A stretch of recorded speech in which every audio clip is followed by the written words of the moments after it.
السلام عليكم ورحمة الله وبركاته. أنا طالعة النهاردة أتكلم على الترند اللي نازل. هو الصراحة مستفز أوي، استفزني أنا شخصيا، عشان كده أنا طالعة أتكلم عليه النهاردة. الترند اللي هو إن انتي تتصوري مع لاعب أو مشهور أو أيا كان هو إيه، تركبي صورتك على صورته. معلش ازاي يعني انتي كبنت، انتي ازاي تعملي كده؟ حتى لو كان مشهور او فنان، معلش ازاي تسمحي لنفسك ان انتي تنزلي على مواقع التواصل الاجتماعي صورتك، مثلا ان هو شايلك بيجري وراكي، حضنك بيبوسك؟ معلش ايه ده؟ معناها ايه؟ ازاي يا جماعة؟ فين الاهل؟ فين مامتك؟ فين باباكي؟ فين اخوكي؟ فين انتي ذات نفسك؟ ازاي تسمحي لنفسك ان انتي تعملي كده؟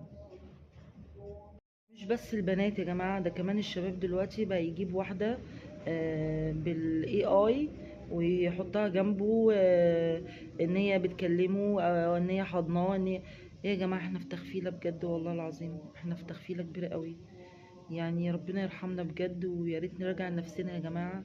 في الاي اي ده هو ليه مميزات وحاجات كويسة اكيد وتكنولوجيا، بس مش لدرجة ان هي تغير مفاهيمنا وتغير تغير مبادئنا وتغير احترامنا وتغير صورتنا قدام المجتمع. ما ينفعش كده يا جماعة. طبعا انا مش شايفة من وجهة نظري ان ما ينفعش اي بنت تعمل كده، وما ينفعش اي شاب يعمل كده. آه، يعني دي سلوكيات احنا مش اتربينا عليها، وان احنا طالعين بجد دي يعني شايفينها ان هي عادي. لا، هي مش عادي. ربنا يحفظ ولادنا كلهم اجمعين يا رب.